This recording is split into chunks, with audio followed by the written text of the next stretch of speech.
Yeah, the legend is back.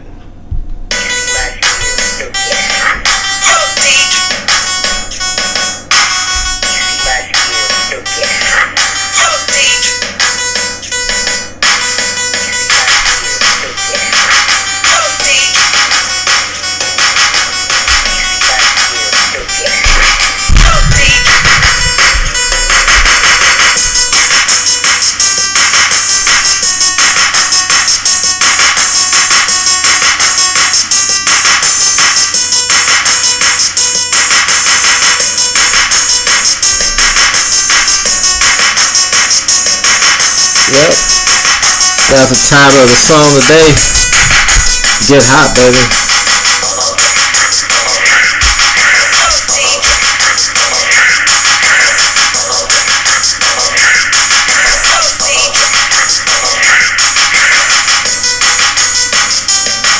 A lot of fireworks yesterday.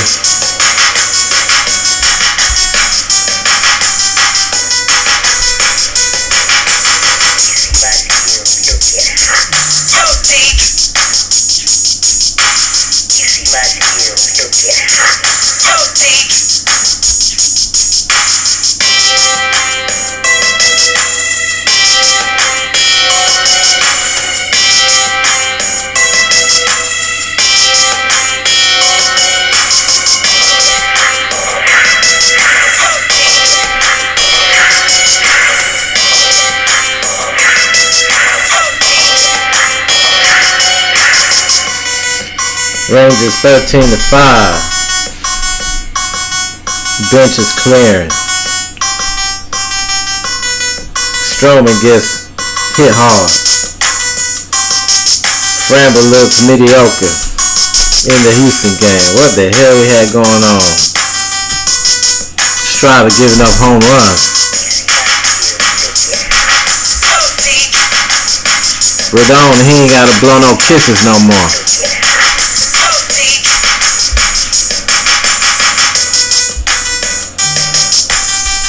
Big win for the Yankees.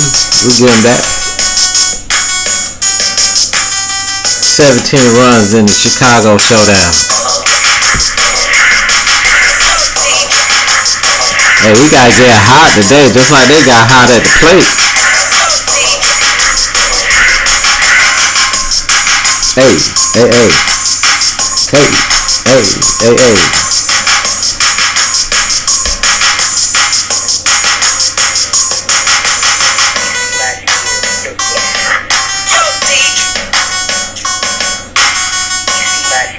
You get hot.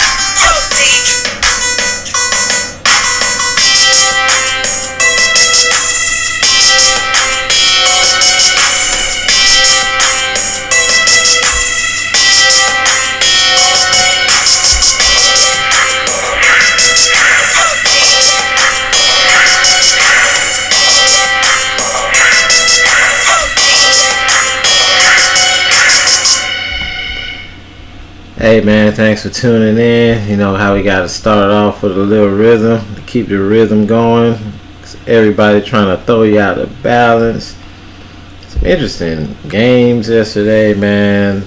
Some interesting results. Man, Red Sox, played the Braves pretty tough.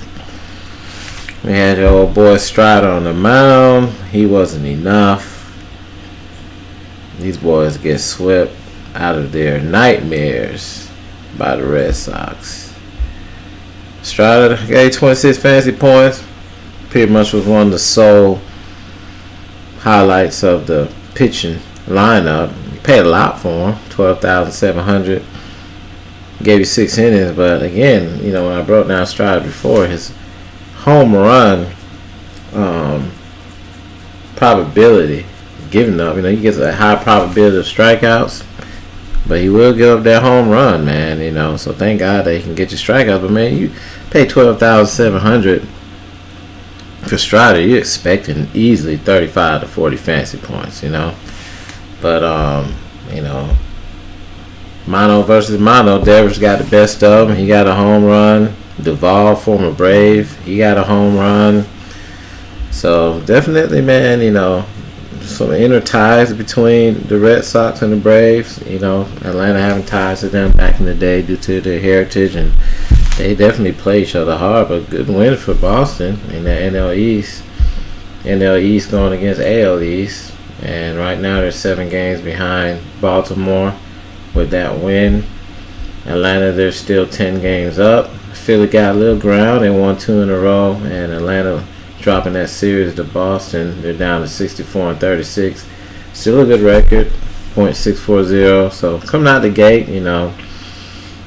Braves have kind of been playing lower than 500 baseball. So I mean, teams like this gonna have their highs and their lows. They'll beat up on everybody before the All-Star break. Now teams are kind of desperate coming out of the break to try to gain ground, and they're trying to gain ground due to wild card positioning and things like that. If they're not going to catch the Braves, then they're going to definitely be playing hard to be able to get in the playoffs some kind of way. So in the other game, in the Texas showdown with the Rangers and Astros, pretty sure a lot of sideline wagering was going on in that interstate rivalry. And Texas surprisingly got the most of Houston yesterday, with everyone coming back. With Alvarez coming back, and the Tuve coming back. Tuve didn't do anything. Alvarez got 9 fancy points. He got a hit in that game. Abreu still being Abreu. No production, 4 at-bats, and no production, no hits, and nothing to show for. Bregman did have an early home run in that game to give him a 3-0 lead on Haney, who's been struggling since he had to deliver his child. But all the fireworks of some of their all-stars coming back and them being in Houston wasn't enough. I thought Framber Valdez had a decent matchup against the Rangers, still with no Corey Seager in that lineup, and that was not enough for the Astros to take advantage of. And Garcia let them know he was there. He was out along with Seager there for a while. He's back before Seager, and he had a grand slam, and that was enough right there. And benches cleared. There's a lot of jawing between both teams. A couple players got thrown at in that game. It was definitely heated out there in the field. So 17 hits for the Rangers. If you look at Framber Valdez, if you look at his log, this guy's never been in the negative the whole year. It was the weirdest thing ever. And it's fancy, but still, man, there's still a level of expectation. Framber Valdez floor was 9.9 in his last game against Oakland. That's the lowest he's ever been, along with the same 9.9 against Toronto back in June 8th. I'm here looking at it now. That was the worst performance he's had all year. This guy had negative 8.4. Like, nothing he was doing was working yesterday. Even out the gate, he wasn't getting any strikeouts. He'd get ahead of the count, then the hitters would figure him out. He'll either end up walking them, or he'll either allow him to get hard contact. 2 home runs in 3 innings, 8 hits in 3 innings. Very uncharacteristic of Valdez. Very uncharacteristic. So, I'm learning as I've been here kind of observing these games. These interstate rivalries are tough, man. They've definitely been showcasing a lot more offense than defense. In that St. Louis Cubs game, the Cardinals and Cubs, it was the same way. The Chicago White Sox and Chicago game the same way, 17 runs. I mean, you got White Sox and Cubs fans all at Comerica Park, and you don't know who's who.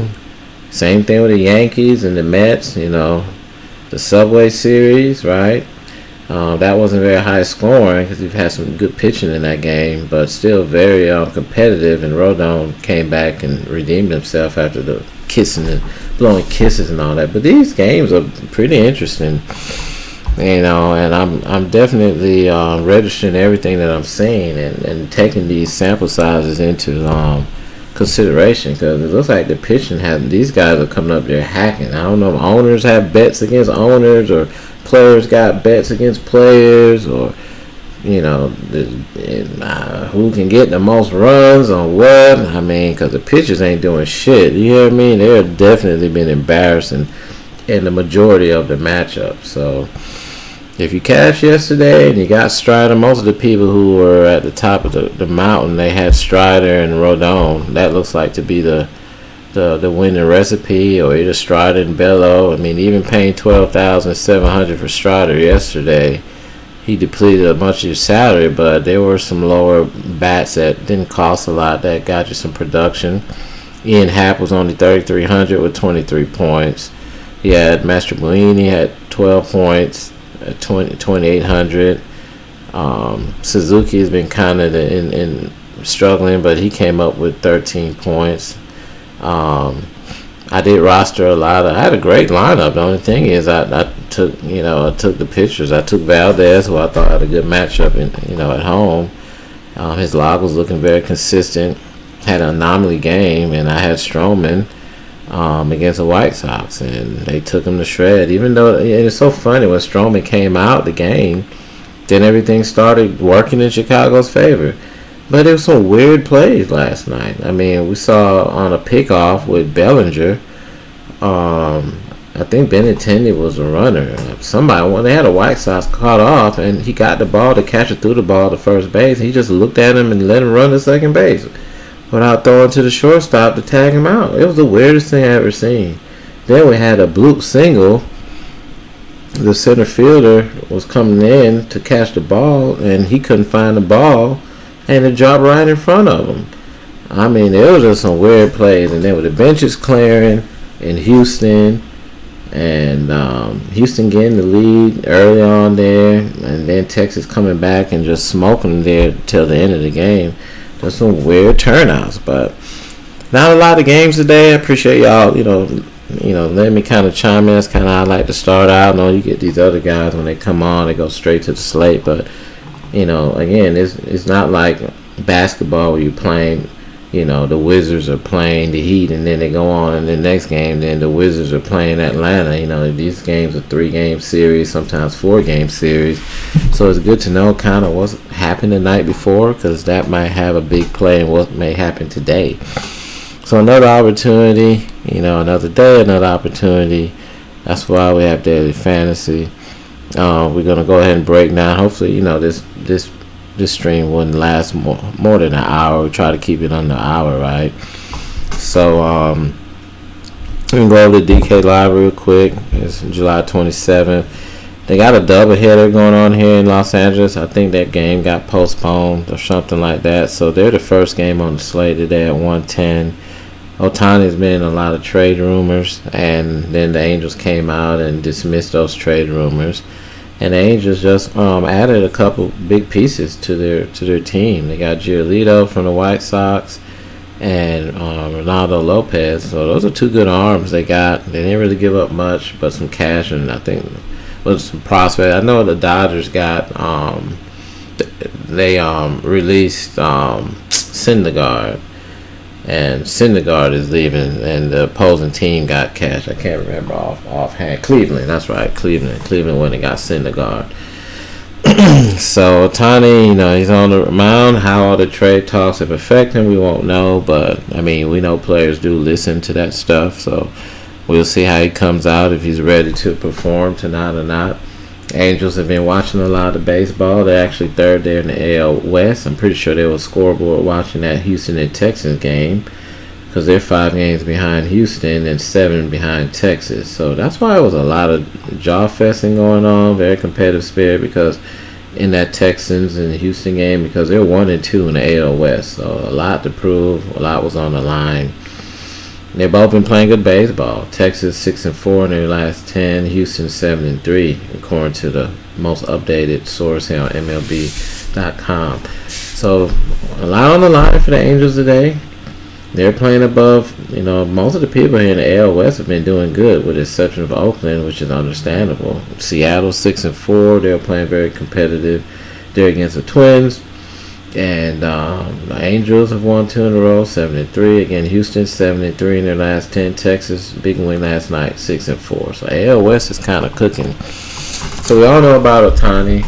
And on Draftkings, they have a lot of different contests you can pick from. They got this Mega Mini Max today, 150 entry max. Again, if you're not going to put in multiple lineups, you're wasting your time. You got to put in at least an extra lineup. If you do have something, then give at least another lineup. It's only $3, stuff like this. I'll put in at least, 5, something like 10 lineups. I did 10 lineups in one of these the other day. But you still got to be very strategic. I mean, it's not just about building stacks and just putting stacks in and trying to cover each game. Because, if a team's lineup is not doing good, then, you're not going to get anywhere. So, yeah, you can stack, but then again, you gotta look at which players have good matchups within that stack, because there's 8 players you gotta choose from, But you're on DraftKings, when you do a stack, you only can pick 5 players off of the lineup. So that there in itself is tough, So if you really see a team having a good matchup, then again, you may want to put in 2 different stacks from that team. So right now, Detroit again, they're 46-55. Detroit again, they're a big spoiler right now. For some reason, Ohtani, when he played like teams out of contention, like he did against Pittsburgh, I don't know what it is. Pitchers that have great upside, when they play against Pittsburgh and Oakland and Washington and Detroit, they get hit. I can't call it. I don't know what it is, but it seems like the underdog always has something to rise up for that day, and they come out and play hard. Now, surprisingly, Detroit is under 500, but they're only 6.5 games back. To be such a very young team, that's quite astonishing. They still have a chance to run down the AL Central, so they're not going to come in here and just lay down to the Angels. So just a little bit of feedback on that game. We're not going to really focus too much on the showdown. I may do another episode where I go over the showdown, but this one's going to focus on the late slate today. And this starts out at 7:10. And again, that was the first game on the slate. Then they have the second game for the Angels and Tigers, and we can go back to it. You can look at it here on their website. And that one starts at 4:40. You got Patrick Sandoval going against Matt Manning. Ohtani's ERA is 3.71. He's 8-5. Record-wise, he's going against Michael Lorenzen, who's pretty much been their premier pitcher for Detroit. So on paper, two good pitchers. So when you're on the DraftKings website, you want to go to Showdown Captain Mode. There goes the first game right there at 110. And here's a whole bunch of different kind of contests you can choose from. This is the main featured contest here. $20K to first place. There's a $15 entry.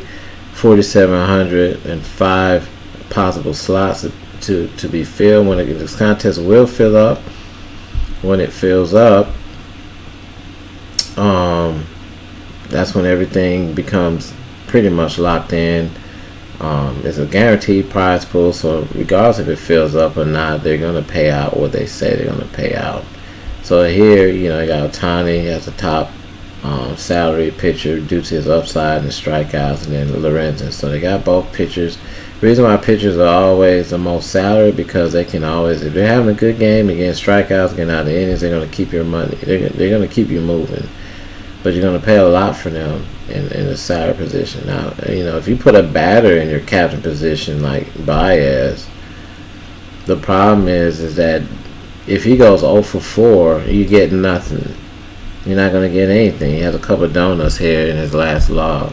So if you put a batter in your captain position, right, he better get a hit, because if he doesn't get a hit, then he's definitely behind the playing field. So that's the only bad thing about banning a batter. Now the good thing about a batter, if you register a batter and you put a power batter in your captain like Renfroe, and he gets a home run, right? He got 15 on the year, then that's good. You get 14 points right off the bat, and you get, I think it's times 3, times 1.5x points. So there's upside to batters, and then there's downsides to batters. There's upside to pitching, and his downside of pitching. The upside of pitching is that he's on the mound, right? He has to pitch through an inning, get through 3 batters if he's perfect. And every time he gets a batter out, he gets points. Every time he gets a strikeout, he gets points. Every time he gets out of the inning, he gets points. If he survives the 5 innings and he doesn't, have a lot of damage, and he gets those 4 points at the end of the game, then that's an additive, right? So you got to, someone who's pitching like Ohtani, he has like a 30 fantasy point production, and he's pitching a perfect game or close to perfect game. He's definitely going to make the optimal lineup. So that's what's going on with that. I haven't really. I've done some streaming on Anchor and Apple, podcast. Nothing on my YouTube on Showdown, but we will get into that one day. So that's the kind of the lineup there, right? 3 games at 7:10, and then you got another showdown between Cleveland and the White Sox at 8:10. These are just single games. You're not picking from multiple games, just one game. So we go back here to the 3 game, right? And then they got a big $50K contest here, $18 entry, 13,000 people. I'm pretty sure that they're allowing 150 entries in the multi-entry, 150. Again, this is something for the Sharks, the big guys, big deep pockets. They will put in 150 lineups at $18 a piece just to win the 50,000. That's how much they cover that top prize pool. So don't really get in those contests, guys, unless you do your homework. You're going to put one lineup in. The probability of winning is not that great, but at the end of the day, anything is possible. So you definitely got to do your homework. I do suggest, putting, at least 2, 3, 4, 5 lineups in if you can afford it. You have a better odds of placing better in the contest. I mean, I've seen people with one lineup before do very good, but again, you gotta play. You gotta know. You gotta look. As the thing about it today, if you don't put in a lot of lineups, it's not as bad because there's not a lot of games to choose from today. So it's a lower sample size of games, which means it's less randomness. So that's kind of cool. Here's a $3 contest I was talking about. This one is allowing another 150 entries. So if you can't afford $18 a lineup, then you can get in here and do 3. Right, $3 at 150 entries. It's about $450. So that's maybe a little bit if you want to, bet that kind of money to try to win the top prize, which is $5,000. That's not bad. $450 or $400 or $300 investment to win $5,000. That's not bad. So these are multi-entry contests, right? So here we go. These are what we're going to be picking from. We got Senga for the Mets. The first game here, Washington versus the Mets. A little bit of chance of rain. Wind is blowing out a lot in this game at Citi Field. Again, 7:10 start. Make sure you keep a track on that. Not 7:05 or 7:10, not 7:15, not 7:20, 7:10. So about 6 o'clock is about a 34% chance of rain. I think they should be fine. The wind is blowing straight out, 10 to 15 miles an hour. It kind of dwindles down around 8 o'clock to about 20%. So they should be able to get this game in. The Mets are coming off that series with the Yankees. Then they're going against someone in their division, the Nationals, who will give them some problems now. I mean, it's a divisional game. So Mets have not been playing great baseball this year despite their payroll and a lot of the known names on their team. They took a loss against the Yankees. If they want to be in contention for that wild card, they got to win. This is a game they're going against a team in the bottom of the division. This is a team they're supposed to win.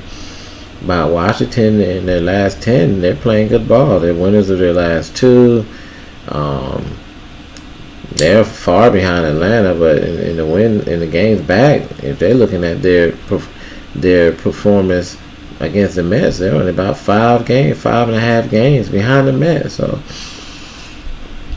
it should be a competitive game, man. I mean, it's a 9 over under. Now, Senga, we're going to look at him in a minute. Josiah Gray, we're going to look at them in a minute. It's a minus 205 for the Mets. But, I mean, I don't even really care too much about a line for the Mets because I think they're beatable on any night. You just don't know what you're going to get out of them. Now, according to Draftkings here, based on what I seen the other night with Framber and a lot of the 10G players, man, over the past 2 to 3 days, pitching wise, they've been getting beat up on. They've not been looking sharp at all. So don't get despaired by this salary and think because they're the top pitcher on here and they're $9,000 that they're gonna just automatically get you 20 to 30 fantasy points.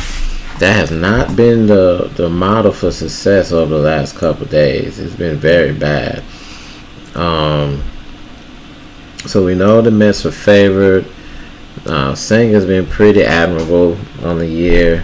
He has shown some inconsistency at times, and most pitchers have all year.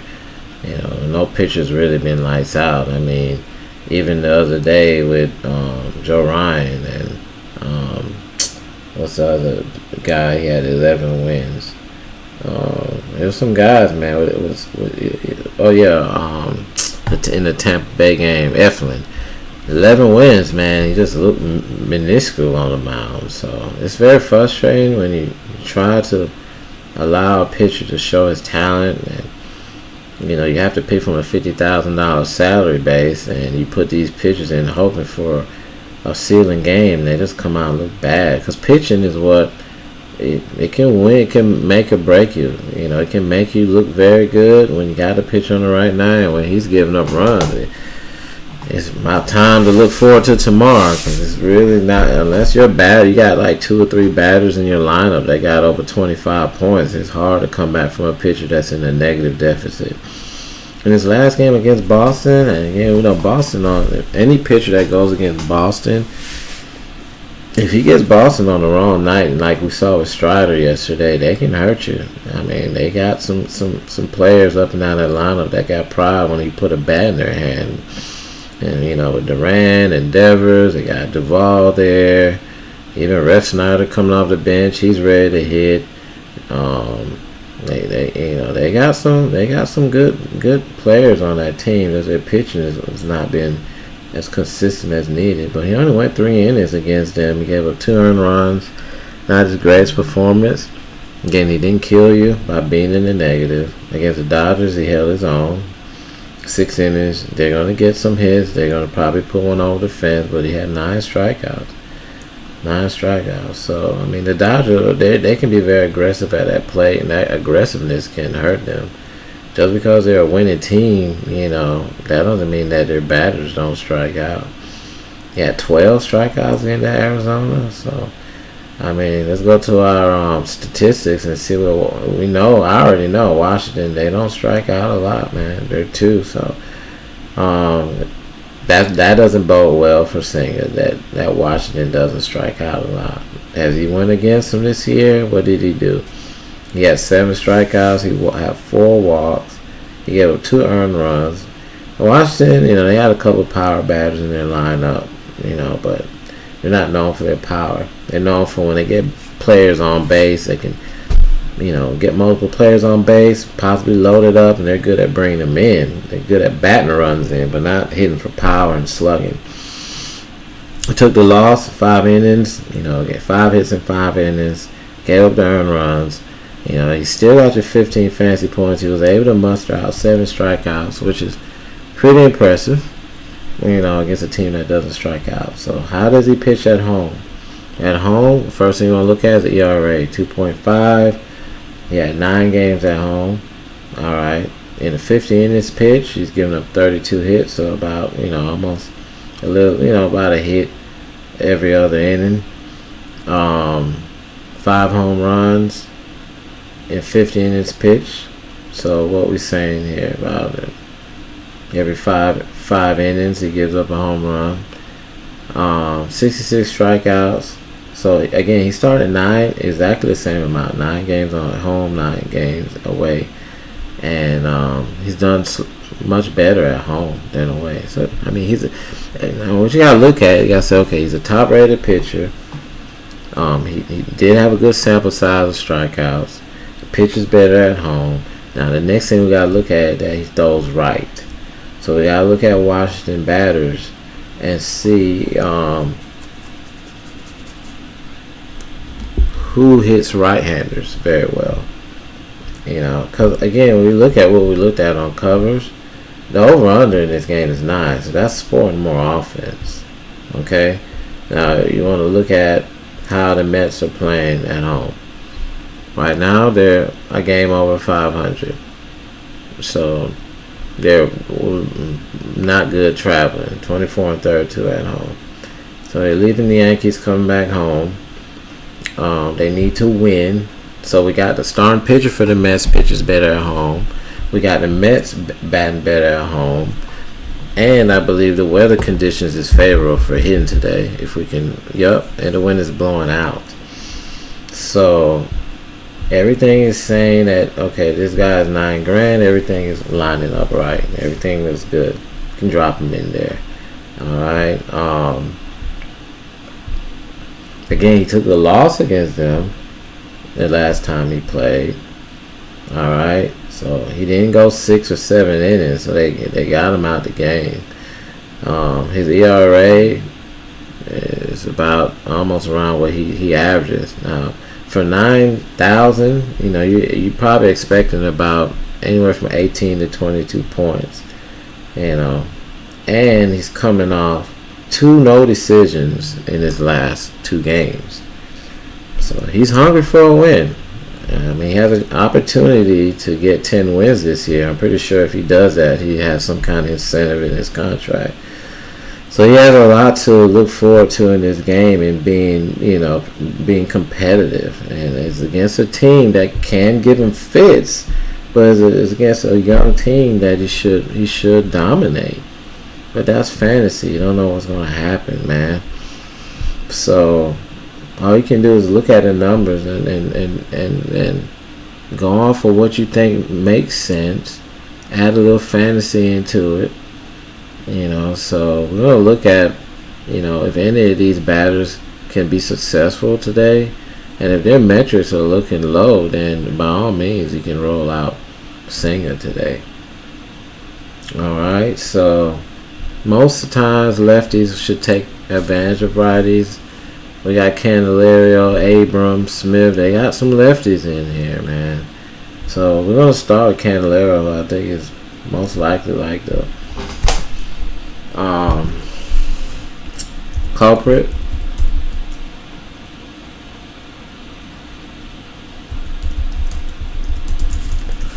And I already know he's very good against lefties. Against righties. I apologize, but we're gonna post him up here.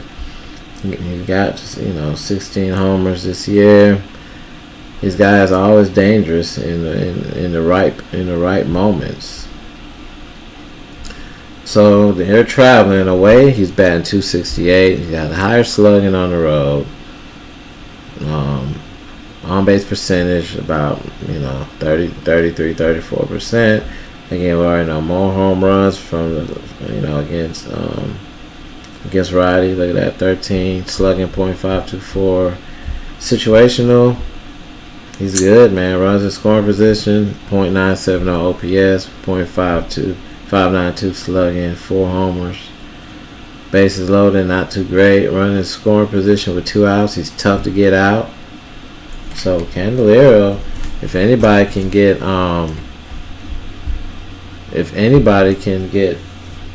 do some damage on him, he's definitely a candidate. I already know about what he can do. He's definitely a candidate. So let's go back to the lineups here. We got C.J. Abrams, right? Let's punch him in because it seems like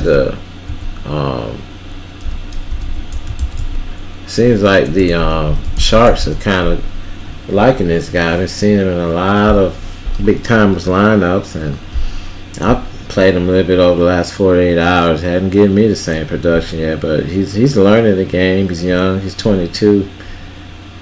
Candelario's 29. Against righties, 7 home runs. So he's been working on his stroke, man. When he first came to the league, he didn't have a lot of power. Now he's developing his eye to play. He's hitting for more power. He's gotten into double digit. You got some good players this year that didn't even hit 10 home runs this year, and this guy got more than them. So he's another candidate. Let's see, stolen bases versus righties. Look at that, because he's a speedster.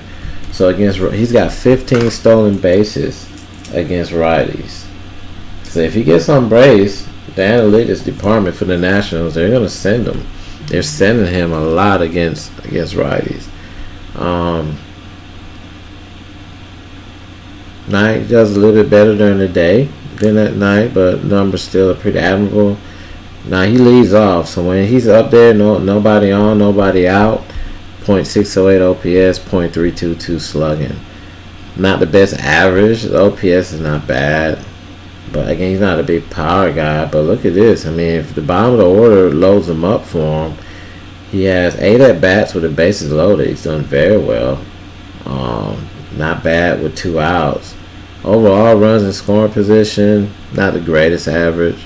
But he's a leadoff hitter.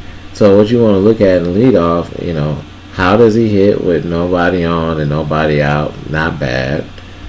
And if he gets on, can he steal the base? Which we just looked at. 15 stolen bases versus righties, right? Then want to look at what he's doing against right-hand batters. He's more better versus righties. So he looks good. All right, we definitely like him. And we'll look at Lane Thomas.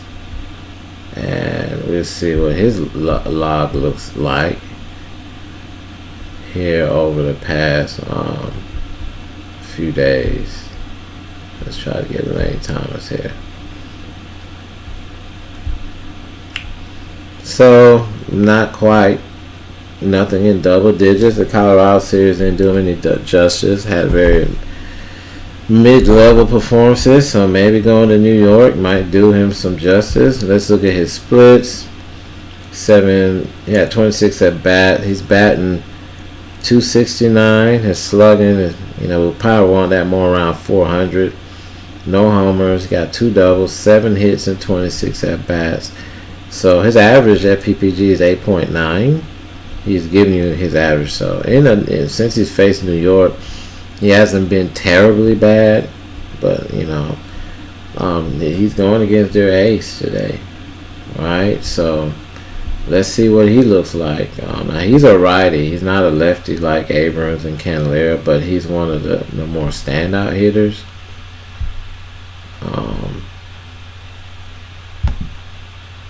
He's one of their more standout hitters. So it might be surprising what you see from Lane Thomas. Let's see what's his ingredients. Again, he has 16 home runs. He's batting at a .293 average, which is not bad. He's over 50 RBIs on a team that's at the bottom of the division, so not bad. So he has identical home runs against the lefties and righties. He's been dominated lefties more. Still very good numbers. He's over 400 in slugging, .719 OPS. OBP could be a little bit better, but it's a big contrast in average. .367 versus left versus right, but the power numbers are still there. They're still there. Way more bats versus right than lefty. So definitely he's more of a lefty guy, but let's look at his situation. Again, they didn't put it up here. His Mets stats. I wonder why. Interesting. So he bats in the order. I think he bats second in the order, if I'm not mistaken. Yeah. So he bats behind Abrams.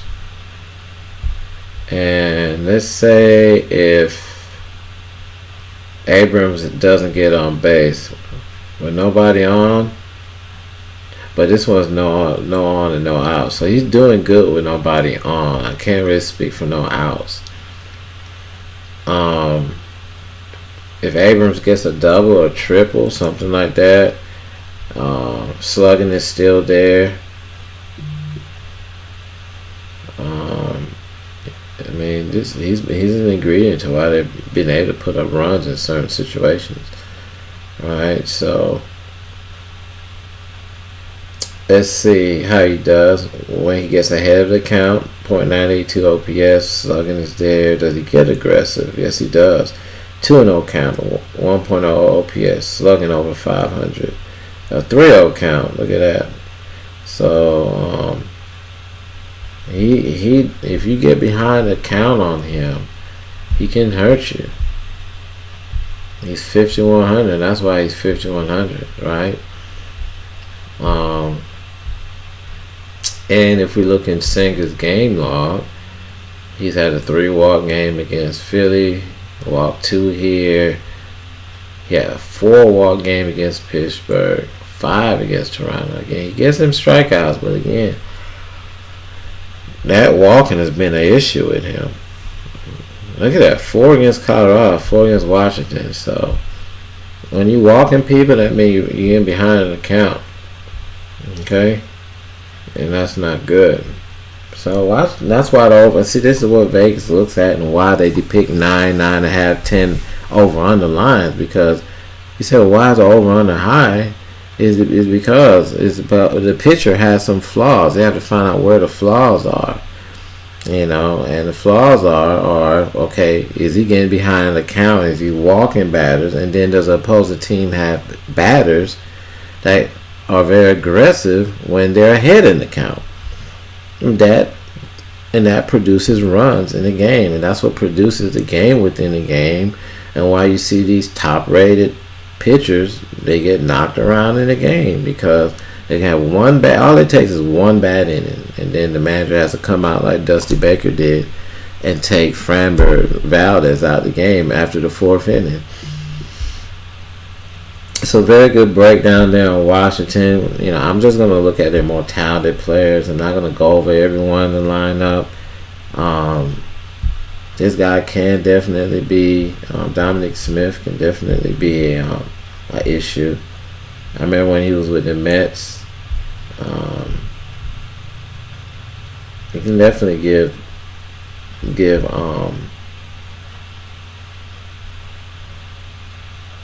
right hand pitching some issues. Just keep him 100, right? So we'll go and give him a shot deal in my NIC. Alright, here we go here. We all on RotoWire. So I need to tweet these guys and let them know that I'm giving them some airtime here. 5 home runs, not a lot of power. He's kind of more of a platoon guy. He's become more of a journeyman. But again, look at that. I already know 5 home runs versus righties. Nothing against lefties. So they normally only bring him in versus righties. So if you want to give him a fly, I said definitely do it, man. Away, he's hitting a lot better on the road, slugging wise, .406, 175 at bats, 3 home runs, 10 doubles. Run bases loaded, 375 average, man. Don't load him up. He's down there towards the bottom of the order, right? His average is not very good. The overall runs in scoring position, not great. I mean, he may get an opportunity when the base is loaded because we just talked about how Singer walks a lot. But count-wise, 0-0 count, he's hacking, man. Look at that. 1.04 at OPS, slugging is up there. Let's see. 0-2 count, not good. 1-2 count, not good. So when he gets behind in the count, he's not bad. But again, we have another batter here. When he's ahead in the count, everything looks good, man. Everything looks good. So Singer's looking like he can. It looks like Draftkings just put him up there because the pitching. There's not a lot of pitching. There's only 3 games, but he got some chinks in his armor, man. So you got to think two things. Washington don't strike out a lot, and they're looking good against pitchers who have a high walk rate, and if they get ahead in the count. So there's some opportunities here for Washington, and we kind of really breaking Washington down as some secret sauce here. So if you get a chance to look at this, and I'm liking a lot of what I see in Washington so far. The only thing I like about Singer so far, because he hadn't beat him in his only matchup against him, is his strikeout ability. That's about it. So if there's not really a lot of other pitchers with strikeouts on the slate, which we'll get to, then that might be the only reason you play him. All right. So the pitcher for Washington, it's going to be Josiah Gray. He's still coming along as one of the younger prospects. And his splits against them, he dominated them. Look at that, 6 innings pitched, 4 hits allowed. He didn't give up the long ball. He had 9 strikeouts. And then boom, let's go back and look at that. Where do the Mets? They're 5th right now, ranked. So they don't really strike out a lot, but he found a way to dominate them in that game. I have no idea what his approach was. But he had a great game. If you look in his log, he had close here. He had 5 in the St. Louis lit him up. But he was, he gave up 10 hits, 4 runs. He had .1. I don't know how he had .1. He only had 2 strikeouts, but he got through 5 innings. So when pitchers do get through the innings, they get points for complete innings. But just like Framber Valdez log, he doesn't have any negative performances. So, I mean, we're going to look at how he is on the road, but he had an awesome game against New York. That's definitely a plus. So he feels comfortable pitching against the Mets. I don't know. We're going to find out now. That was in New York, too, because sometimes playing in New York can be intimidating. But, man, he dominated them, man. He dominated. So that's definitely something to think about.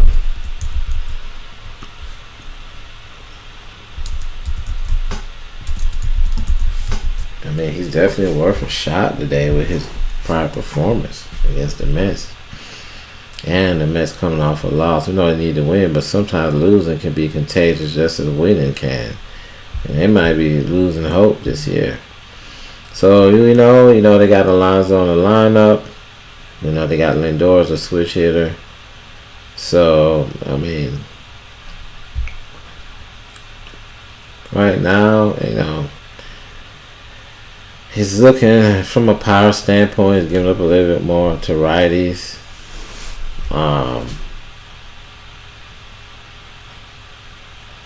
His numbers are very close along the line. He's walking lefties a lot more than righties.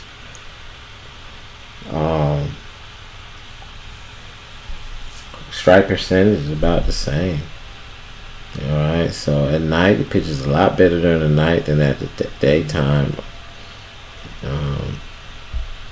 Situational wise, nobody on. He does well. But when he starts having runners on, it's not good. Alright, so not really much to go on here with him besides, knowing that he had success against them last time. And he's not afraid to pitch in New York. I mean, on the way, look at that, 2.74 ERA. The field of Washington is not kind to him, but the way he travels, he does what he needs to do. So, in that game, there's some wind blowing out. Once again, it's favorable for batters. I think that does have some kind of perspective in the 9 over under the weather conditions there. You can play Gray. Washington's looking like a sleeper team today. Honestly, they are. Again, I can pull up some Mets batters, but it's kind of looking into a clear water of glass to know what you're gonna get. What you're gonna get out of the bets today after Gray got dominated the last time. So we'll pick a couple batters. Of course, we bring up Lindor. We can bring up Nimmo, Lindor. I guess Pete. We look at Lindor and Pete and Alonso. That's about really it, man. But it's going to be interesting to see how they. I mean, it looks like Polar Bear looks to be like the main guy there. He looks like to be the main culprit. Let's see what he did in the last game. He had a good game against the Yankees in that first one. I had him in my lineup, one of my lineups, I'll say. 2 home runs, and they iced him yesterday. He didn't do anything, so I don't know how upset he's going to be about putting up a donut, but the Mets are just, man, they're like Dr. Jekyll and Mr. Hyde, man. I'm for real. I hate really breaking them down because they're so inconsistent, man. Not a big fan of the Mets at all, man.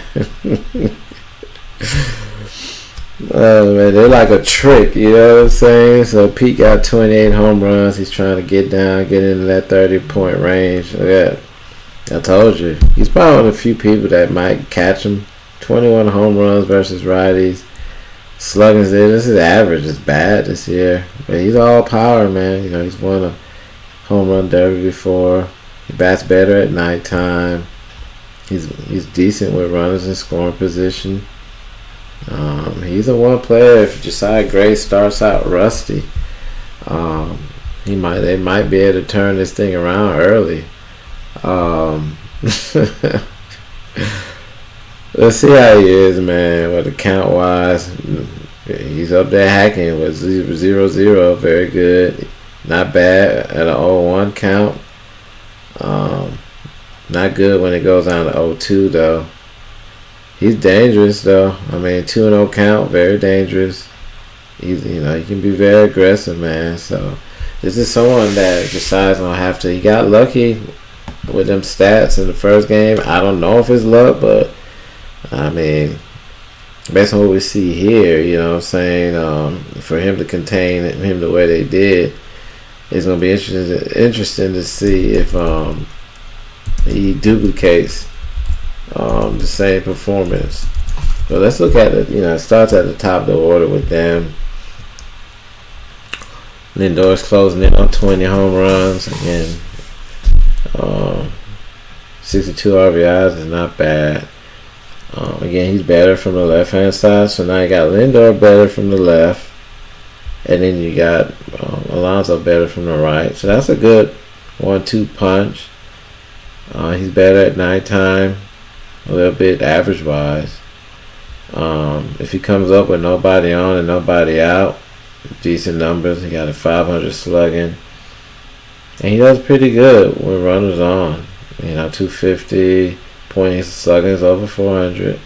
Got a great average with bases loaded. A 1-0 count, he does pretty decent slugging. So he's definitely someone that again, if Josiah gets behind the count, it's not looking good for him. So those gonna be his two biggest hurdles.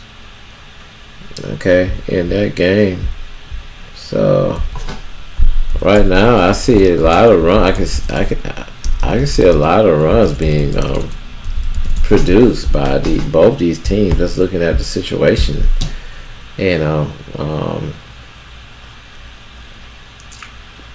Brandon Nimmo has been pretty decent. He got decent power numbers, decent RBI numbers against righties. Look at that, 15 home runs, man. He's a lefty. That's his thing. At home, not bad.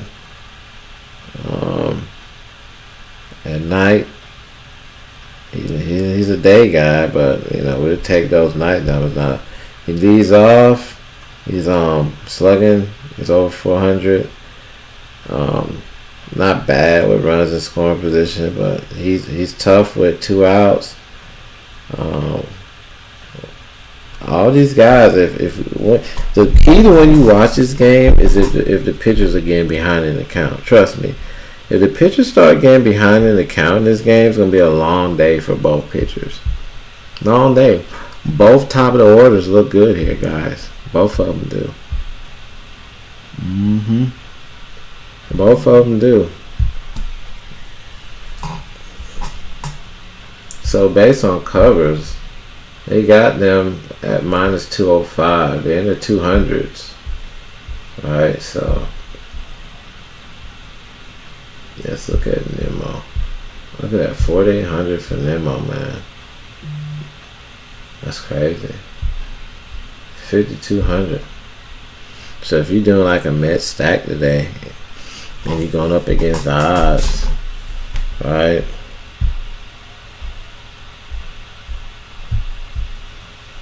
I mean, you could probably stack this game, honestly. Abrams is 3,900. Alright, I can't get him in there. I got Lindor. Let's look at that here. Thomas is an outfielder. Candeleiro's a third baseman.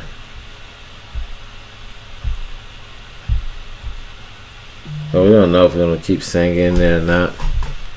But, I mean, you can take some batters from both sides of this game. Joey's hitting for a good average, but not a lot of power. 7 strikeouts and 31 at-bats. His average is 387 against the Mets, man. 12 hits and 31 at-bats. I ain't gonna be able to put him in because I think I got Alonso there. But he could be a one-off to Alonso. If you want to buy down, he's saving about 1,700. So, I hope you enjoyed that breakdown, man. We went in on that breakdown right there. We really did. I don't know if I'm going to keep singing there. I think he might be fool's gold, but we'll keep it like that. Let's move on to the next game, guys. Chicago and St. Louis. Justin Steele, and I don't know what to say about Miles. I had him in that Cubs game. I want to just take a bat to the TV, man. This guy gave up 11 hits in 5 innings. Only gave you 3 strikeouts. He didn't walk a lot, but man, 11 hits, man. Again, that was one of those inter-divisional matchups, man. I mean, a lot of Cubs and Cardinals fans at Wrigley Field that day. He had 102 pitches in the game, and they gave him the lead. He had like a 2-run lead, and every time he got the lead, he gave it right back to Chicago, man. Well, I don't want to sound like I'm hating on this guy, man, but man, I'm not playing this asshole again against Chicago. Shit, man, this fool pissed me off in that game. 2 games he started against them, 6 earned runs, man. ERA 5.79. His ERA versus the Cubs is higher than his overall ERA. The hits are enormous. 15 hits and 9 at pitch. He ain't fooling no Cub up there. Point blank. We ain't even looking at him no more.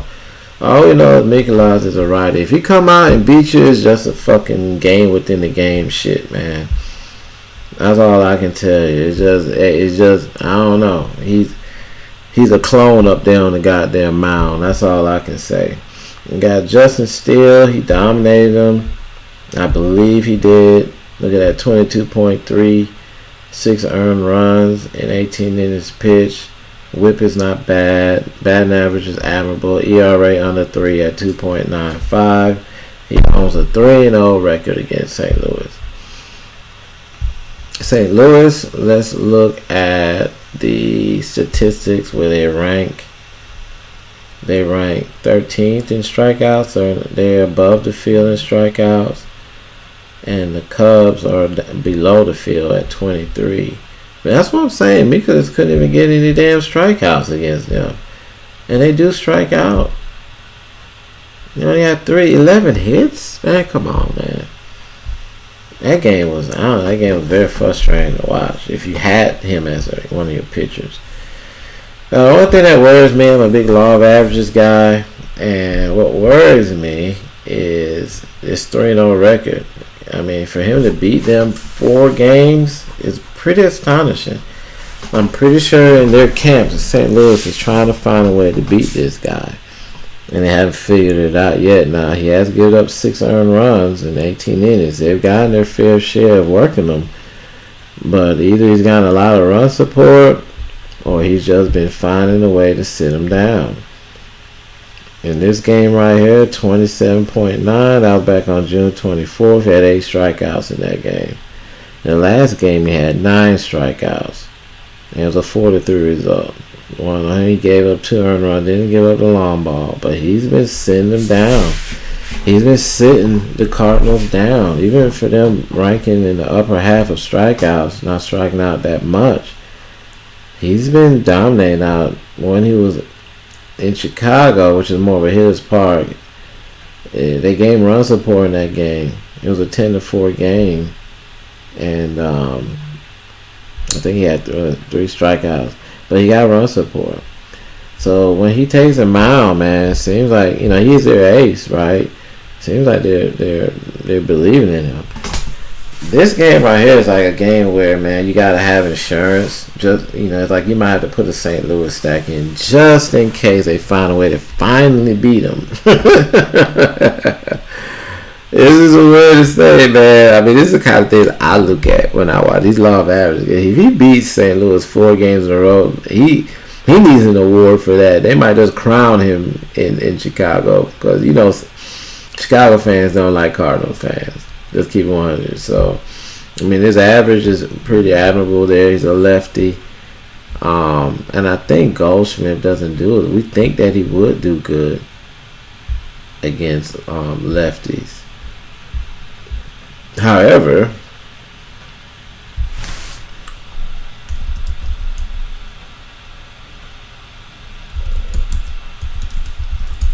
I think he does a lot better versus righties. Let's look up Goldschmidt. I know he had a home run within the last 2 games. And I said in one of my streams, I knew he wasn't gonna, he really should have more power numbers than that. But they've been in an underachieving year. So there you go. Versus righties, he's good. Versus lefties, not that good. Pretty straight up same numbers. He's a little bit better average wise at night than during the day, but everything's kind of almost deadlock even. We know he's a good hitter in situation. Nobody on, he does good. Runs the scoring position, he does good. Not too good with 2 outs, but if you get behind the count on him, say 2-0 count, he hasn't had the bat with a 3-0 count. Nothing there. There's a lot of walks, right? They don't want to pitch to him. 3-1 count, 3-2 count. If he's ahead, he's a good man. Guy's an all-star. We don't have to. But I wanted to show you that he's not good against lefties. Goldie's better against righties. Much better. Let's look at some of the hitters real quick for St. Louis. Again, let's look at the over-under too. We don't get Arenado, man. But I know this game. I already know it's going to be tough for covers, for Vegas, consensus-wise. This is a 9 over-under. Look at this, man. It's a deadlock, man. I'm telling you. Because the odd makers, people who study analytics and the law of averages, they're like, can Justin Steele beat St. Louis 4 games in a row? Let's look at the standings. St. Louis, they're 6-4 in their last 10.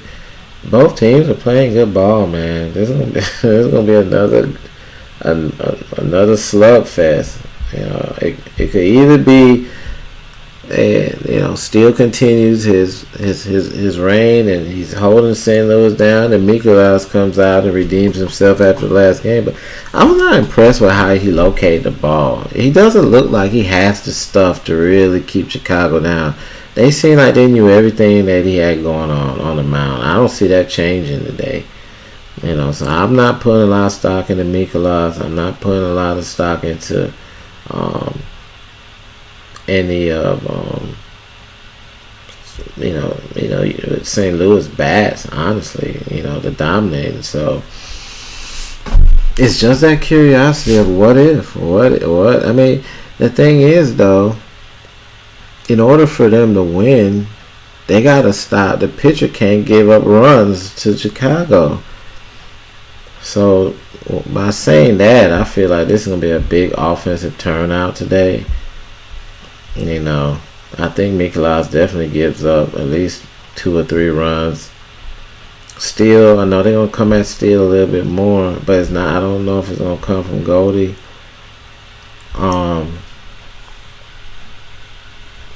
I know Arenado in that last series, I know he was trying a lot to will the team. He didn't have a home run, 9 hits and 33 at bats. Slugging 364, not good. OEP not good. Average 273. He got a double and a triple. He's trying, man, but he's got more home runs than Goldie. He is someone you got to look at. So let's look and see how he is against lefties. And if he's just been kind of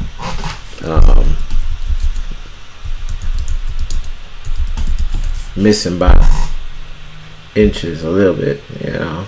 Yeah, so we're going to look at his susceptibility to giving up a long ball also. So 77 RBI is very impressive for Arenado, which is good. You know, he's had a lot of injury issues in the past, but he's played a majority of his games this year.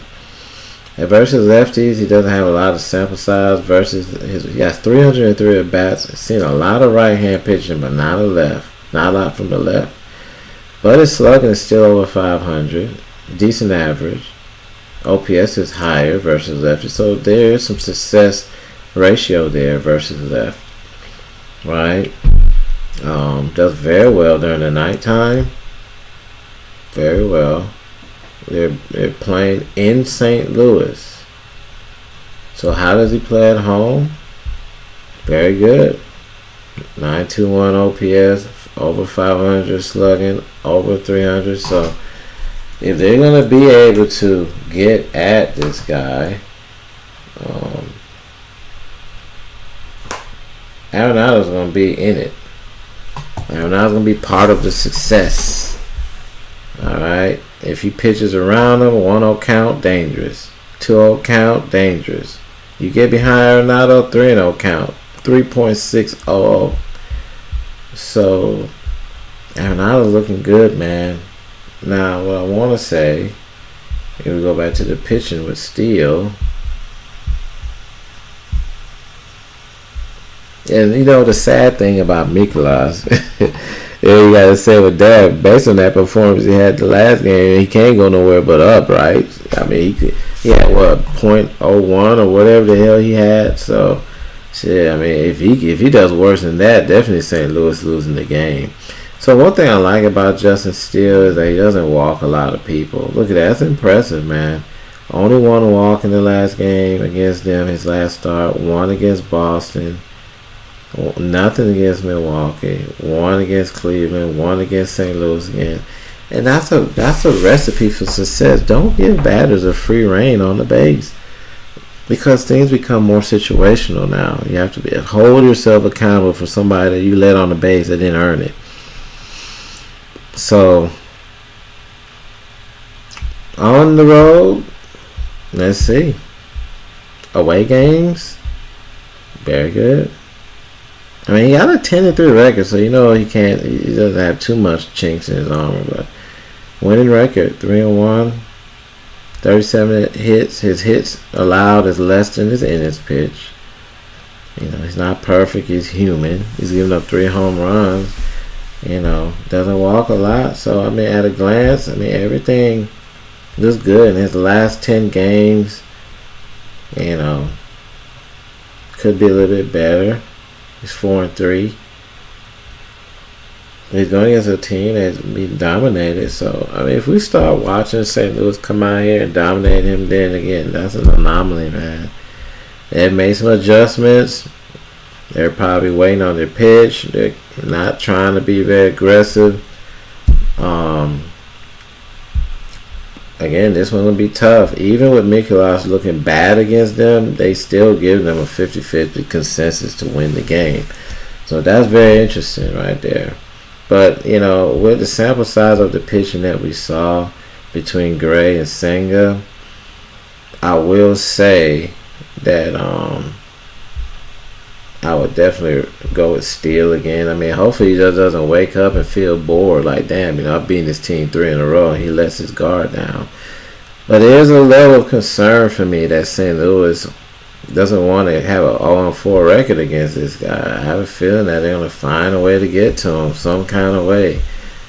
And then again, I like his record. So what's more contagious? Or, you know, he's proven it back and back and back. We've seen teams, if we look at other sports, certain franchises that just own certain teams, or certain players just own other certain opponents.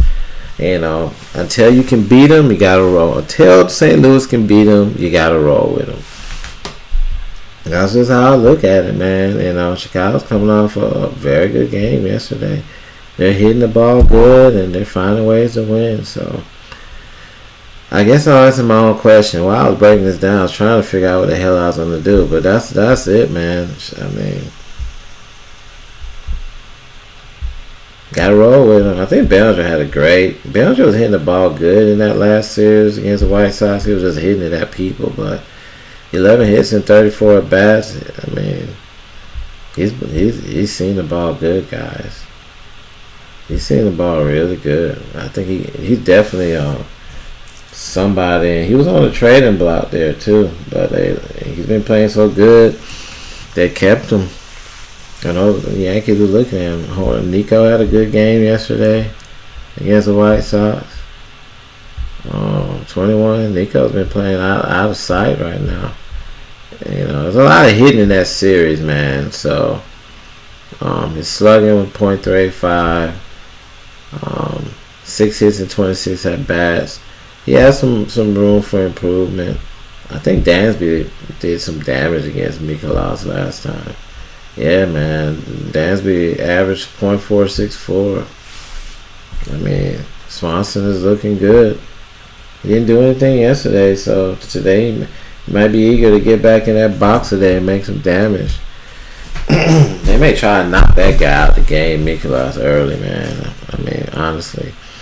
So Lindor and Swanson but you're gonna have to make a decision. They both look good there in the shortstop position. I mean, that's all I can say. Expected lineup, I think Newbar might still be out. Well, actually not. He was hurt there for a minute, but let's see. Yeah, he actually did good coming off that heel injury he had. He did good yesterday. He had a home run in one of those games back on the 22nd. Yep, so he's definitely in play if you want to roll him back out there again. So they're expecting. He's not in the lineup, but this is an expected lineup. It's not a final lineup, but look out because he definitely may get at the top of the order. They may not run this lineup right here. And they're in St. Louis, not in the Cubs. They're all talking about how Paul DeJong love hitting that Wrigley, but they're back home. They're back home in St. Louis. He probably will get the nod because he's a righty. I think they put him in versus lefties. But against the Cubs, he's batting .265. Slugging is right at .500. He got a couple home runs on him. A lot of that was done at Wrigley, but he's definitely in play. He plays that Chicago St. Louis matchup along with Contreras. They both have a high spirit of competitiveness when they play against the Cubs.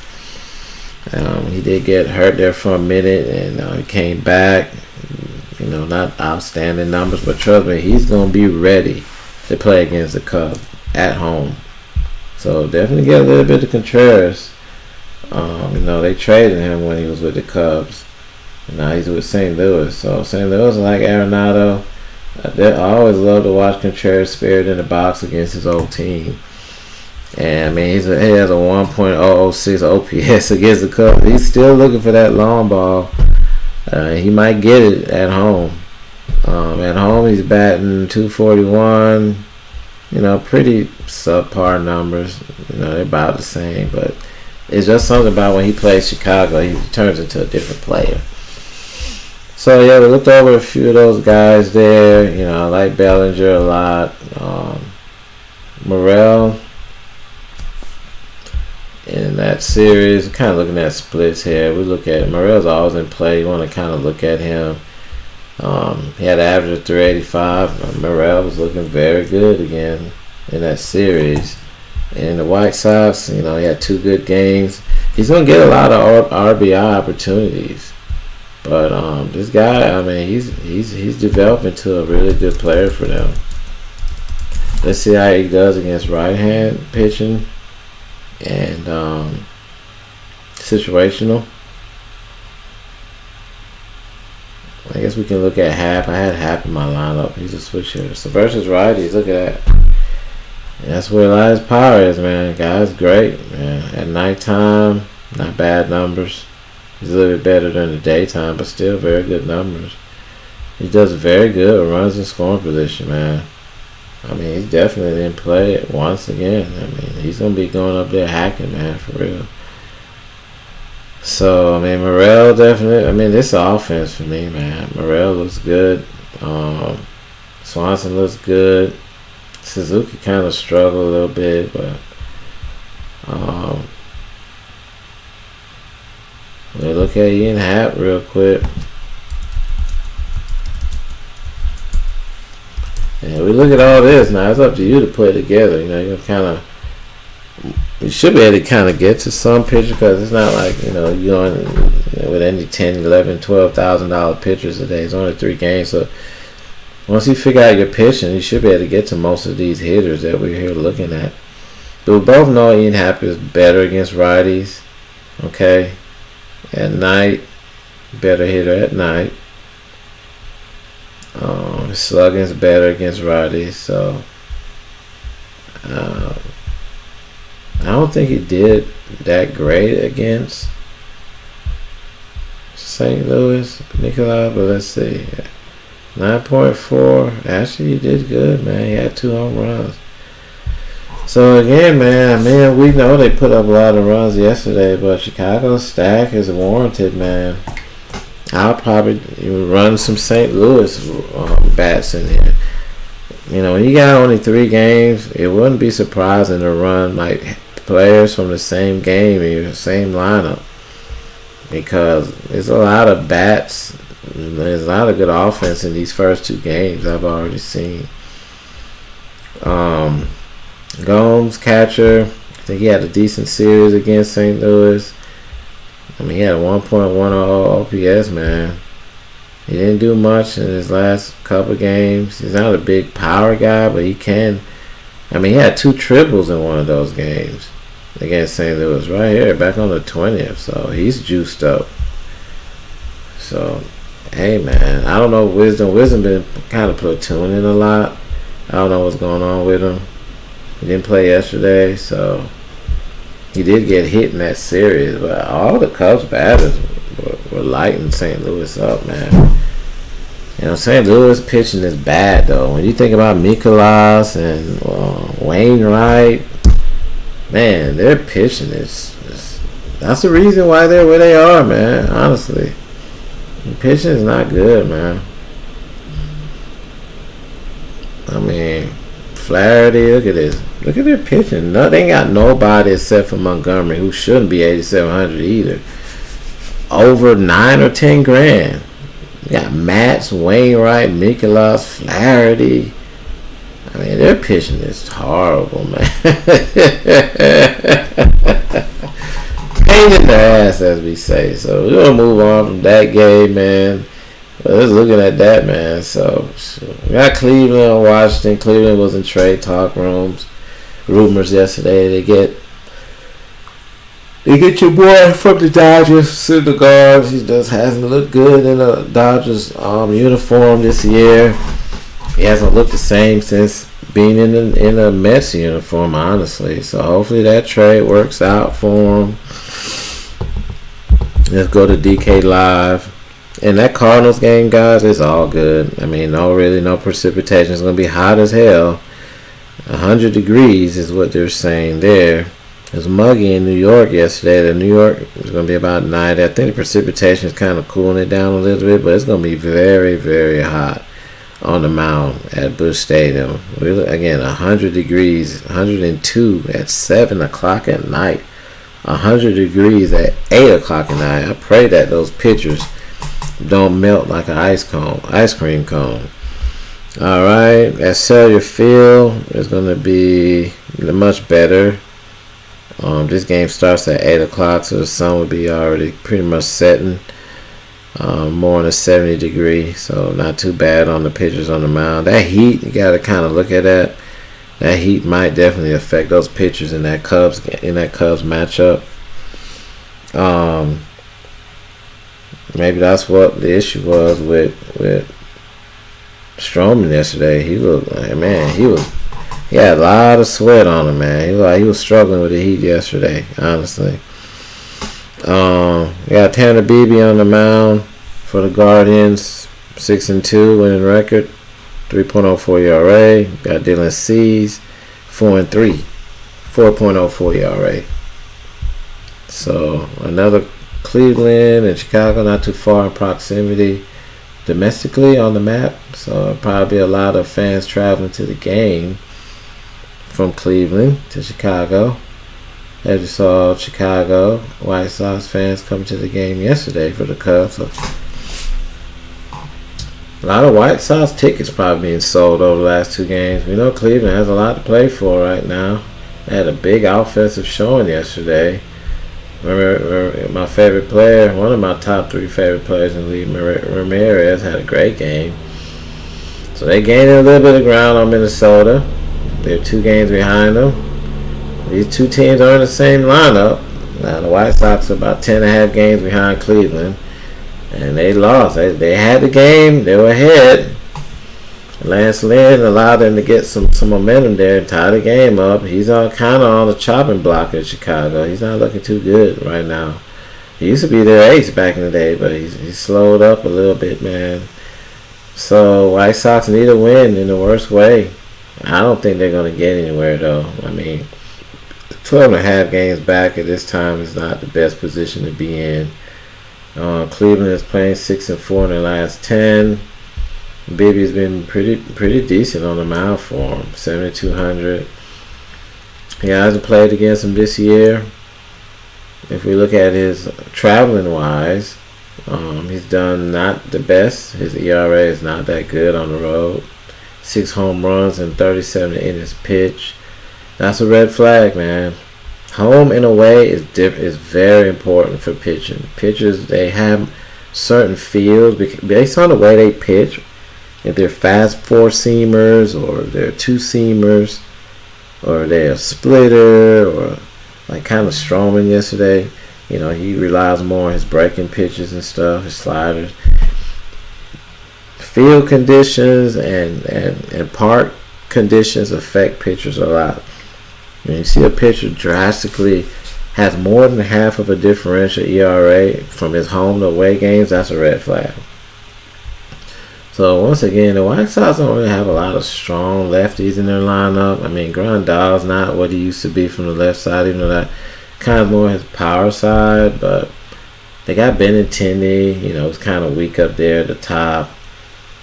I mean, they don't really have any lefties that should give BB issues here. So unless there's some righties in the lineup that can hit righties for Chicago,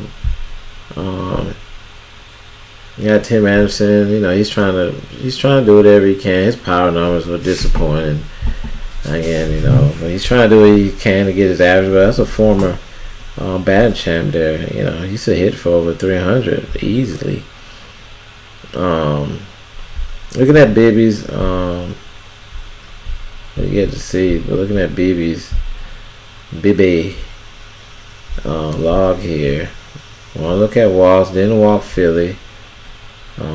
Got no decision against Texas, who just blew up Houston. You know, he took Kansas City for granted. 4 walks in the game. He's kept his walks down in the last 2 games.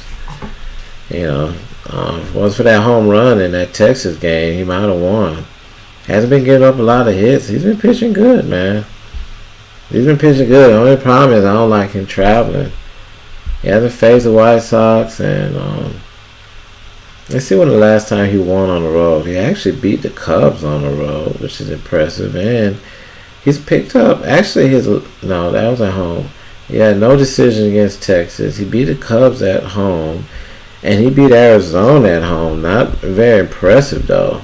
He had 3 walks in that Arizona game. He had a long ball. But his strikeouts have been doing him justice here.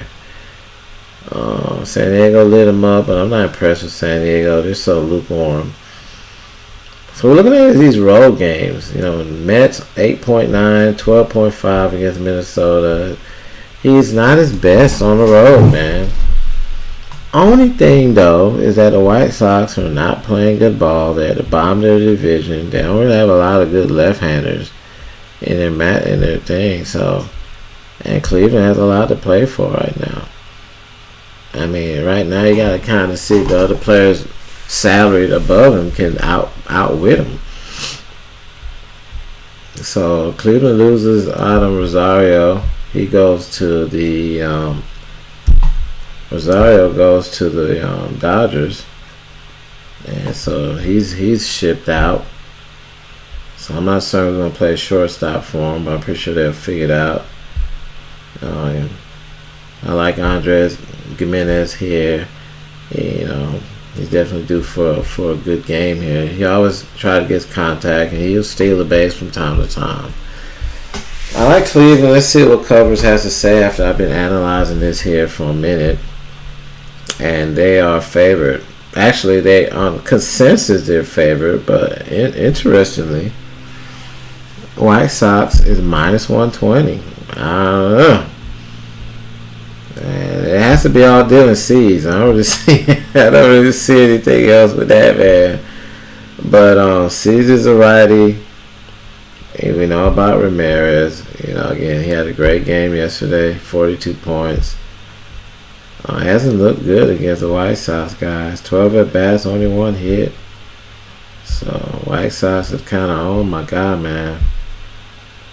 That doesn't look good at all. So Naylor doesn't look good. Naylor's been swinging hard, but doesn't have a lot to show for it lately.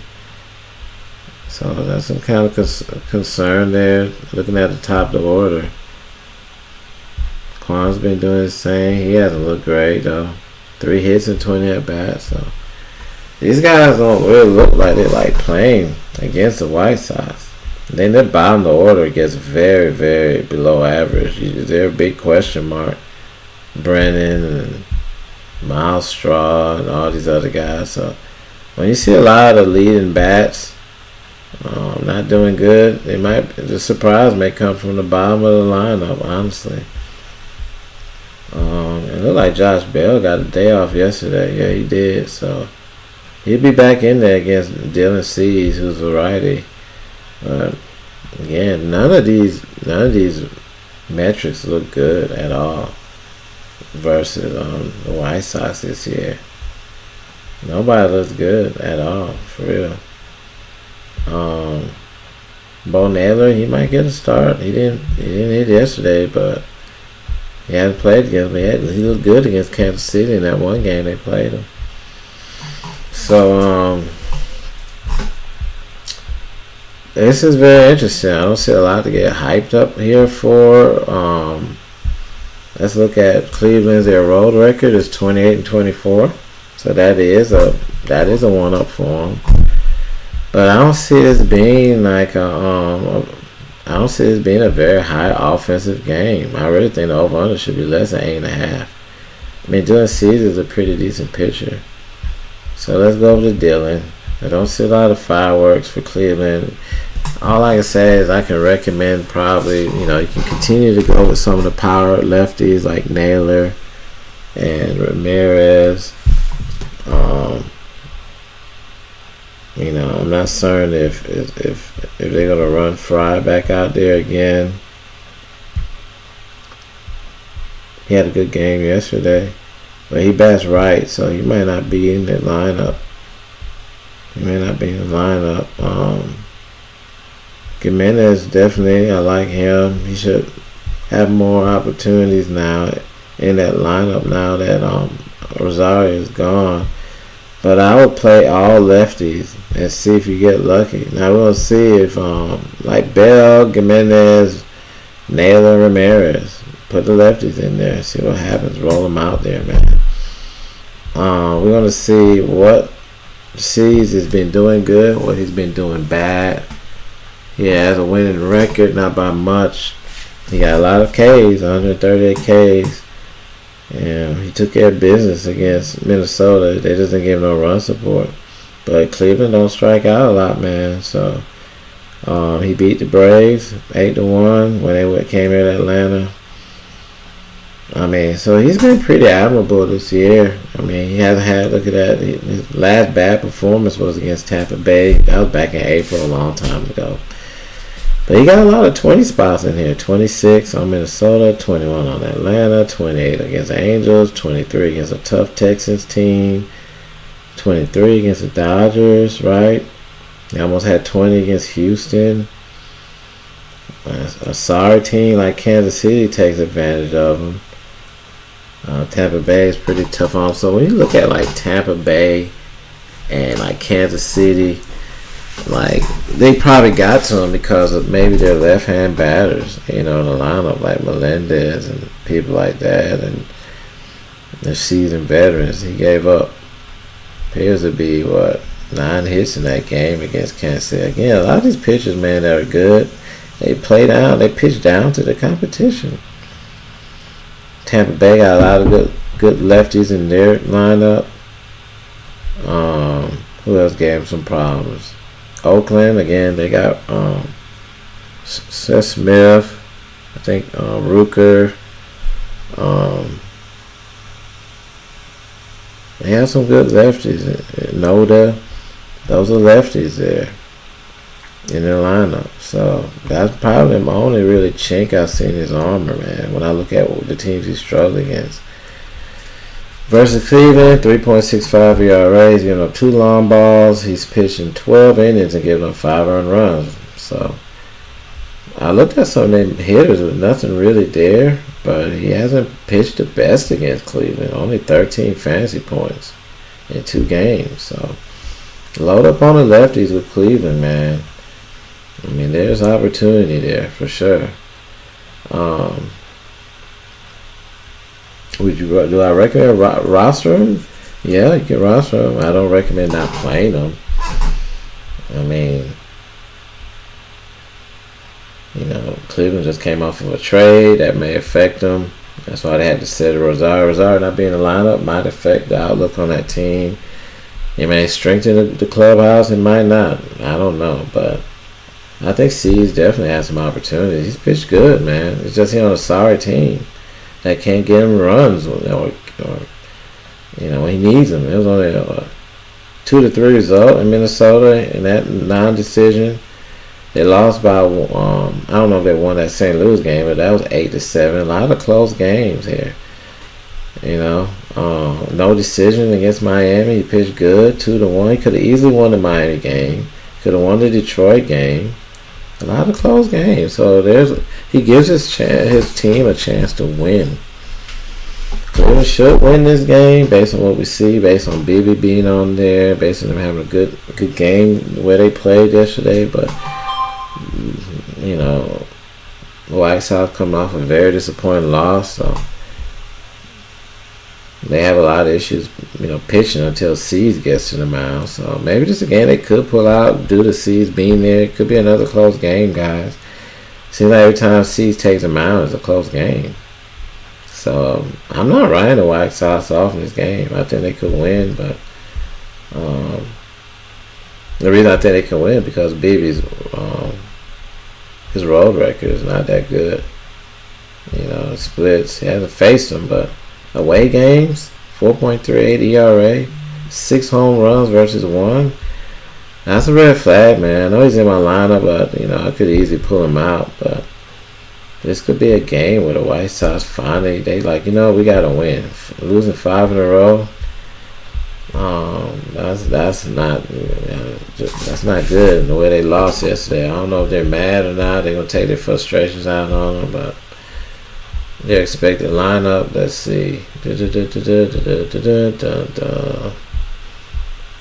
Tim Anderson been playing good, man. I already know you can run Timmy back out there again. Benintendi could get lucky. I mean, Liz Robert Jr. has some good. He has some very good. He had some good swings in that series against the Cubs.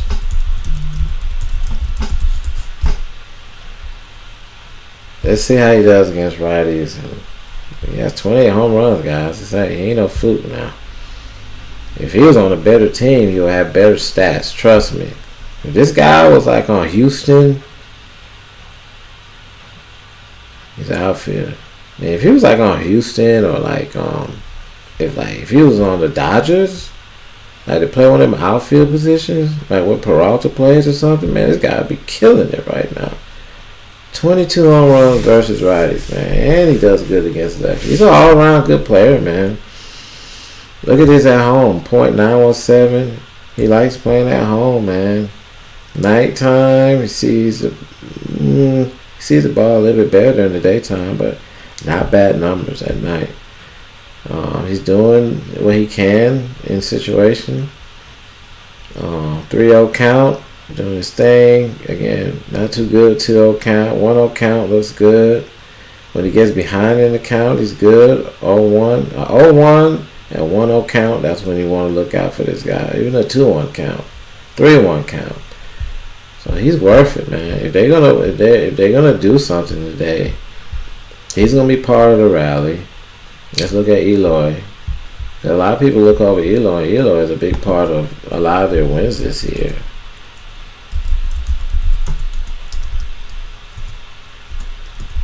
We look at him. We gotta look at a leadoff batter too. You gotta see if Benintendi's gonna be able to start anything, because they got him over here from Boston for a reason. But Benintendi's been on some good teams. He played for the Yankees and the Red Sox, but he just went to he's on a bad team now. So Eloy looks good against righties, man. At home, .316 average at home. Runs in scoring position, .361 batting average, bases loaded, 1.25 OPS. He looks good, man. If Robert gets on base, 1-0 count. If he gets, this guy looks good. So Eloy is in play, right?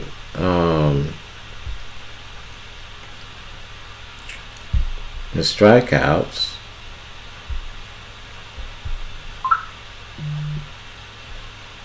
White Sox are kind of down there. They're below. They're on the bottom half. Right. And Cleveland, they don't strike out a lot. That doesn't, again, that doesn't seem well for C's.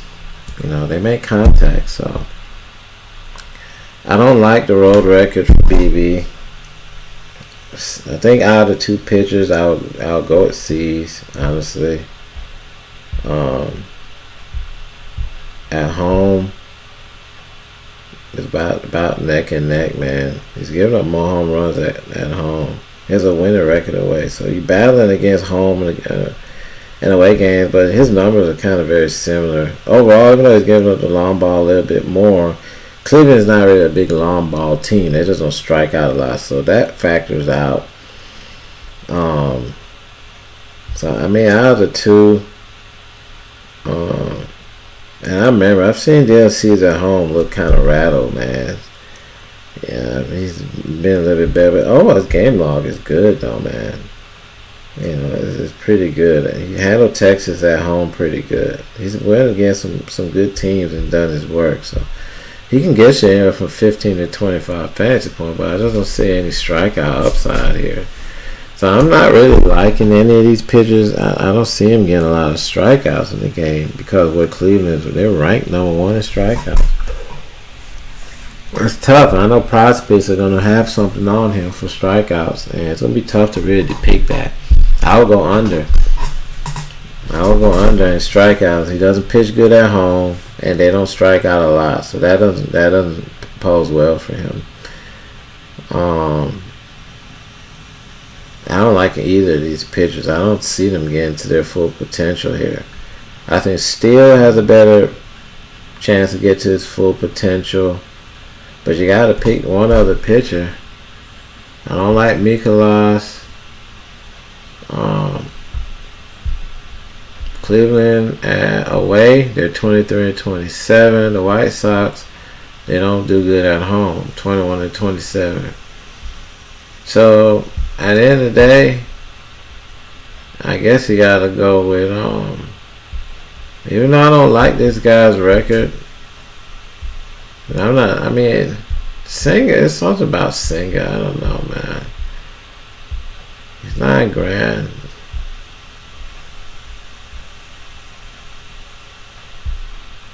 Let's see how the Mets are at home again. They're one game above 500 at home. Senga at home. Good. So we go on that, man. Now, one thing about Washington, I would say, is that they don't have a lot of power in their lineup. The White Sox, for me, is more of a danger of playing a pitcher against like playing Bibby against the White Sox, because we just looked at their power numbers. There's more danger in that.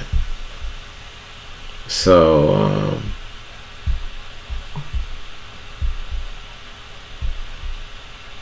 keeping this in here the way it is, you got about 2,300 for a catcher. I'm pretty sure you can find somebody. If you go with Steele and Senga, which is what I'll probably end up doing, then you got, I got some pretty high salary guys in here, and I still got 2,300 left to fill 3 spots. So, not saying I'm gonna keep these guys, but this is just kind of a building block. If you keep the top of the order with the Mets along with Senga, and you roll, if you can able to find some, let's say in Chicago, you put Gomes in there. His salary is 3,300, so that's not gonna work. So you have to find somebody once these salaries get put out there. You have to find some cheap batters.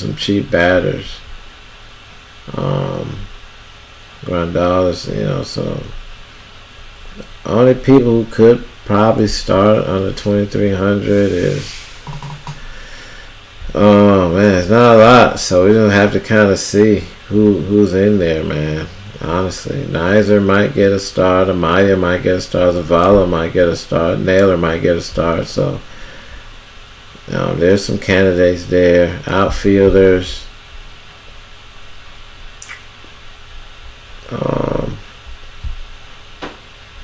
Straw, definitely. Corey Dickerson might get a start there, being a lefty. So there's some people around that 2,300 mark that you can roster. Definitely might have to do, if you buy up for some of these premium batters, you have to have a start and scrub lineup for sure. So yeah, man, I appreciate y'all definitely chiming in.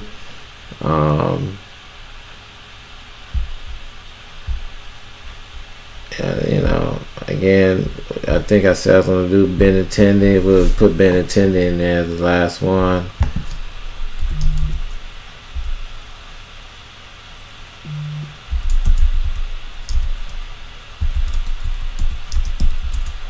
Let's see if he can start a rally for these guys or not, right? So again, he's going against a righty. He's going against a righty there. Bibby. He's a lefty. Alright, so most of his home runs, 2. Only got 2 on the year. And a lot of his power numbers are down, man. And he does hit righties better. At home, 306 average at home, man. He does pretty okay at night. Nobody on, nobody out.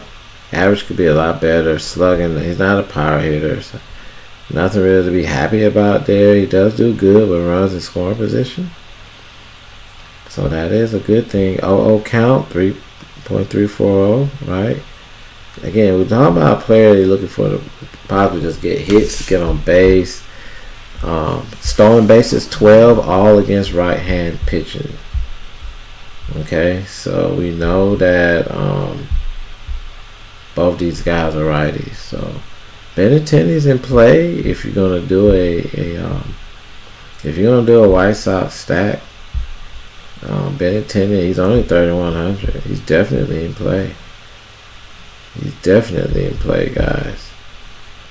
All right, so